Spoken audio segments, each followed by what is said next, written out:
নমস্কার বন্ধুরা, আমি গতকালেই একটা ভিডিও করেছিলাম হুমায়ুন কবিরকে নিয়ে। তিনি যে উস্কানিমূলক কথাগুলো বলেছিলেন, তারপর আমি আপনাদেরকে জানিয়েছিলাম যে এই হুমায়ুন কবিরের অবস্থা কিন্তু খুব খারাপ হতে চলেছে এবং শুভেন্দু অধিকারী এটাকে কিন্তু ছেড়ে কথা বলবেন না। আর আজকে আমার সেই কথাগুলো পুরোপুরি অক্ষরে অক্ষরে মিলে গেল, কারণ বিধানসভার মধ্যে দাঁড়িয়ে হুমায়ুন কবিরের নাম নিয়ে শুভেন্দু অধিকারী ওনাকে চূড়ান্ত হুঁশিয়ারি দিয়ে দিলেন। কি কি শুভেন্দু অধিকারী বললেন পুরোটাই আমি আপনাদেরকে শোনাবো, কিন্তু তার আগে আমি একবারটি আপনাদেরকে মনে করিয়ে দিতে চাই, আপনাদের যদি মনে না থাকে সেদিন হুমায়ুন কবির ঠিক কি বলেছিলেন, একবারটি আপনারা শুনে নিন। তা আমি শুভেন্দু অধিকারীকে সেদিন বলেছি যে আপনি ভোটে জিতেছেন, আপনার দল জিতেছে, খুব ভালো কথা, কিন্তু মুর্শিদাবাদে আস্ফালনটা একটু কম করতে বলেন।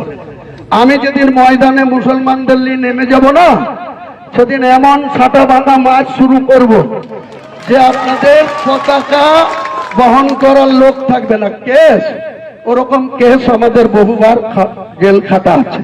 আমাদের হারানোর কিছু নাই। আমাদের সঙ্গে যদি বেশি বাঙালিতে যায়, ভোটে হেরেও লজ্জা নাই, এখানে পায়ে পা দিয়ে ঝগড়া করতে আসছে। আমি বলেছি আমার লিমিট যেদিন ক্রস হয়ে যায় না, আর মাথা যেদিন টাওয়ার গরম হয়ে যায়, সেদিন আমি ও এসপিও বুঝবো না, ও চিফ মিনিস্টারও বুঝবো না, আর কে কোথায় থাকলো আর কে কোথায় থাকলো না সব কিছু বুঝবো না। তো দেখলেন তো, এইরকম উস্কানিমূলক ভাষণ তিনি দিয়েছিলেন এবং এই যে ভিডিওটি আমি আপনাদের দেখালাম, যে অংশটা দেখালাম, তার মধ্যে পুরোটা নেই। এছাড়াও তিনি আরো অনেক খারাপ খারাপ কথা বলেছিলেন। তো তারপর বিধানসভায় দাঁড়িয়ে শুভেন্দু অধিকারী ওনাকে যে অপমানটা করলেন, সে অপমানটা আপনারা না দেখলে বিশ্বাস করতে পারতেন না যে মমতার আমলে কখনো এরকম কেউ কাউকে মুখ্যমন্ত্রী এরকম ভাবে অপমান করতে পারেন। একবারটি আপনি শুধু দেখুন কিরকম হুঁশিয়ারি হুমায়ুন কবিরকে দিলেন, এবং তারপর আমরা এটা নিয়ে আরো ডিসকাস করব। তো চলুন দেখা যাক হুমায়ুন কবিরকে এই শুভেন্দু অধিকারী কি বলছেন। নওদা বিধানসভার বিধায়ক মাননীয় হুমায়ুন কবিরের দুটি জায়গায় অত্যন্ত আপত্তিজনক, সাম্প্রদায়িক এবং সমাজ এবং রাজ্যের পক্ষে ক্ষতিকারক বক্তব্যের উপরে এই দুটো ইনসিডেন্টের পরে আমার মনে হয়েছে যে এনাফি জানাব, সময় এসেছে এই ধরনের লোককে সবক শেখানোর। আপনাকে আমি পরিষ্কার বলছি, মমতা ব্যানার্জি মুখ্যমন্ত্রী নন। আপনি দুর্বল মুখ্যমন্ত্রী পেয়ে যা খুশি করেছেন, যা খুশি বলেছেন। আমি আপনাকে বলে গেলাম, আমরা দুটো এফআইআর স্টার্ট করেছি। Rejinagar PS case number 219/226 dated 26/6/2026 under section 152, 192, 196, 197, 224, 299, 351 within bracket 2, 352, 353 of the ভারতীয় ন্যায় সংহিতা। ইনসিডেন্ট নাম্বার 2তেও আমরা শক্তিপুর পিএসএ 176/226 আরেকটা কেস ইস্যু করেছি। সেই কেসেও আমরা ভারতীয় ন্যায় সংহিতার সমস্ত সেকশন লাগিয়েছি এবং আমি আপনাদেরকে অ্যাসিওর করছি, এত বড় ক্ষমতা আপনাকে কেউ দেয়নি। আপনি মুখে যেগুলো বলেছেন, আপনাকে আমি বলে গেলাম, আপনি কেন করছেন আমি জানি। আপনি কেন করছেন রাজনৈতিক কারণটা আমি জানি। আপনার এজেন্ডা 2 ছিল। 1 এজেন্ডা, ভরতপুর, রেজিনগর, নওদায় সব নির্বাচিত পঞ্চায়েত যে দলেরই হোক ভেঙে আপনার পার্টিতে নিয়ে যাওয়া। আপনি সেটা করতে পারছেন না। আর দ্বিতীয় হচ্ছে, আপনি দুটো সিটে জিতেছেন, নিয়ম মেনে একটাই রিজাইন করেছেন রেজিনগর। আগামী 2-3 মাসের মধ্যে উপনির্বাচন হবে, আপনি আপনার ছেলেকে জেতাতে চাইছেন। 72% মুসলিম আছে, মুসলিম ভোটকে কনসলিডেট করার জন্য আপনি এই খেলাটা খেলছেন। আপনি কান খুলে শুনে রাখুন, আপনাকে এইভাবে ধমক হুমকি বেপরোয়া লাগাম ছাড়া কথা বলতে দেব না, দেব না, দেব না। আপনাকে আমি শুধু 3টে উদাহরণ দিলাম। সন্দেশখালীতে একজন ছিল, 2024 1 জানুয়ারি বলেছিল তৎকালীন বিরোধী দলনেতা এলে তার হাত কেটে পায়ে, পা কেটে হাতে লাগাবে আর চামড়া ছাড়িয়ে মেদিনীপুরে পাঠিয়ে দেবে। ওর অবস্থা কি হয়েছে সবাই দেখেছে। একই টোন ছিল। আরেকটা জীবনতলার গুন্ডা ক্যানিং ভাঙর, ওর অবস্থাও কি হয়েছে দেখতে পাচ্ছে সবাই। আরেকটা পুষ্পা ঝুঁকে গায়ে নেই, এমন ঝোঁকা ঝুঁকেছে খালি পায়ে, ছোট প্যান্ট পরে, কান ধরে উঠবস করতে করতে যাচ্ছে। আপনাকে আমি বলে গেলাম পুলিশ তার ব্যবস্থা নেবে।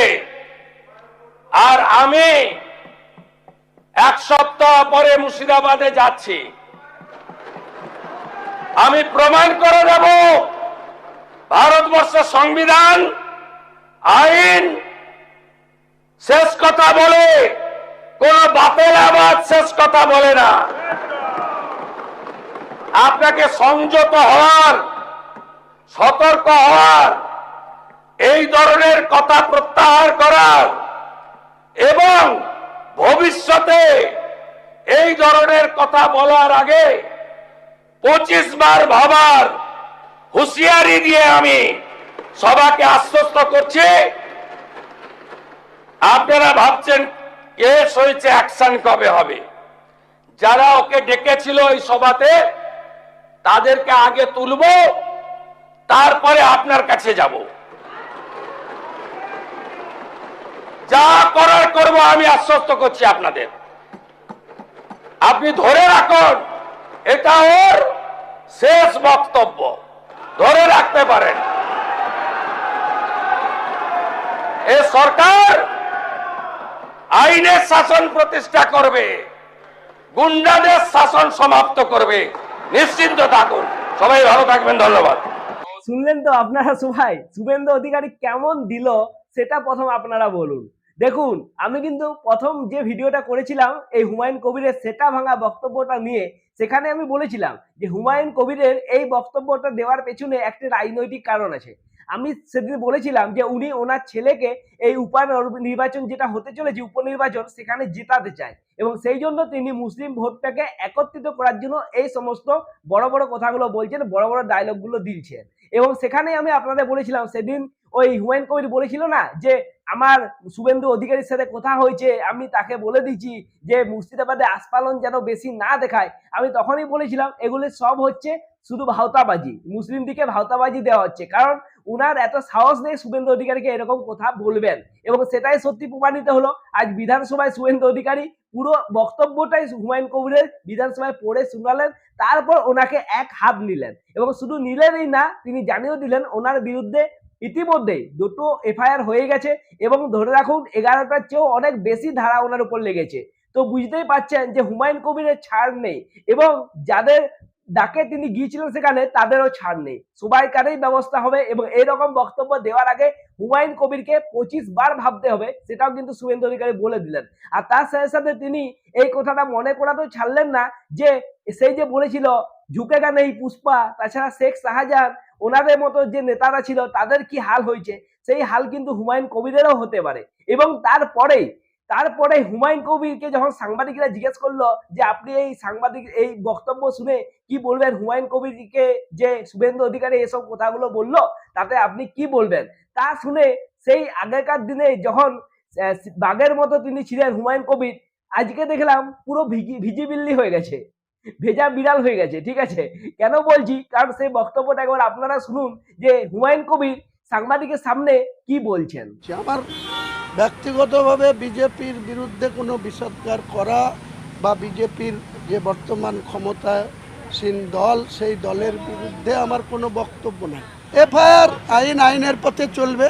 যদি আমি কোনো অপরাধ করে থাকি বা কোনো জায়গায় কোনো গুন্ডামি করে থাকি, নিশ্চয়ই আইন তো কারো ঊর্ধ্বে না, আমিও আইনের ঊর্ধ্বে না। আইনের প্রতি সম্পূর্ণ আস্থা আছে, জুডিশিয়ালের প্রতি সম্পূর্ণ আস্থা আছে। সেটা নিশ্চয়ই মুখ্যমন্ত্রী যদি আমার কোনো অন্যায় দেখে, আমি যদি কোনো মুখ্যমন্ত্রীকে কটু কথা বলে থাকি, আমি নিশ্চয়ই নবাগত বিজেপি যারা 4 মে গণনার 4টের পরে যারা ক্রিমিনাল অ্যাক্টিভিটি যাদের তৃণমূলের হয়েছিল, যারা তৃণমূলের হয়ে ভোট লুট করব বলেছিল, 2 মাস 3 মাস আগে থেকে হুমকি দিয়েছিল, আমি তাদের উদ্দেশ্যে ভাঙার কথা বলেছিলাম। তো আইনের পথে চলবে। বিধানসভাতে নিন্দা করা হয়েছে। হ্যাঁ, করতেই পারে, সেটা তারা ক্ষমতায় আছে, তাদের মেজরিটি সদস্য আছে, তারা নিন্দা প্রস্তাব আনতে পারে, আমাকে সাসপেন্ড করতে পারে, স্পিকারের সে অধিকার আছে। যা সিদ্ধান্ত হবে আমি সেটা মাথা পেতে মেনে নেব।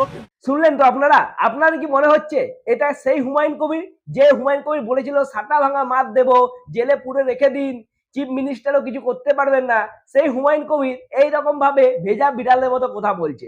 তো বুঝতেই পারছেন যে আমি সেদিনে বলেছিলাম শুভেন্দু অধিকারী কিন্তু মমতা বন্দ্যোপাধ্যায় নয়। যখন মমতা বন্দ্যোপাধ্যায়ের সরকার ছিল তখন ইনি ভাবতেন যে আমি যাই বলি যাই করি, আমরা হচ্ছি মুসলিম ভোট, আমাদেরকে মমতা বন্দ্যোপাধ্যায় কিছুই বলবেন না। এবং ওনার ওই ভ্রান্ত বা ভুল ধারণাটা আজও হয়তো রয়ে গেছে, তার জন্য তিনি এই বক্তব্যগুলো দেওয়ার সাহস পেয়েছিলেন। কিন্তু শুভেন্দু অধিকারী যে স্টেপগুলো নিতে চলেছে না, এরপর এরকম বক্তব্য দেওয়ার আগে সত্যি ওনাকে 25 বার ভাবতে হবে। আপনাদের কি সেটা মনে হয় না? অবশ্যই কমেন্ট করে জানান। আর এই ভিডিওটা যদি ভালো লাগে ভিডিওটা লাইক করুন, শেয়ার করুন, চ্যানেলটা সাবস্ক্রাইব করে দিন। ছোট্ট চ্যানেল আমার, একটুকু সাপোর্ট করুন, সাবস্ক্রাইব করে পাশে থাকুন। দেখা হবে নেক্সট ভিডিওতে, ততক্ষণের জন্য নমস্কার।